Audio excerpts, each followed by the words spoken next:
मुल्की सुन्नी तहरीक जे सूबाई सदर पीर ऑफ भरचुंडी शरीफ मियां मोहम्मद असलम कादरी घोट की पोची तौहीन रिसालत केस में जवाबदार प्रोफेसर नौतन लाल के 25 साल कैद ऐं 50,000 रुपया दंड की सज़ा मिलण खां पोइ फरियादी अब्दुल अज़ीज़ राजपूत राणा इब्तिसाम एडवोकेट उबैदुल्ला घोटो लाल बख्श उर्फ बाबर महर ऐं उस्ताद गरदास के गुलन जा हार पाराया ऐं खेनि मुबारकबाद ॾिनी ऐं हिक ॿिए खे मिठाइयूं पिणु खारायूं वयूं।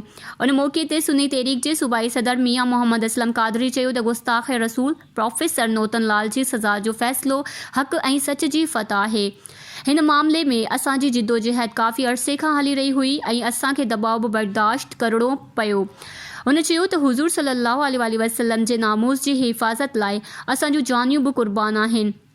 हुन चयो त अदालत इंसाफ़ ते ॿधल फ़ैसिलो ॾिनो ऐं उन फ़ैसिले सां क़ानून मज़बूत थियो ऐं आइन जी बालादस्ती नज़र अची रही आहे। असां अल्लाह ताला जा शुक्रगुज़ार आहियूं त अल्लाह ताला इन्हनि खे कैफ़े किरदार ताईं पहुचायो। मज़ीद खबरों और तफ़सीलात के लिए विज़िट करें हमारी वेबसाइट www.awamiNewsHD.com।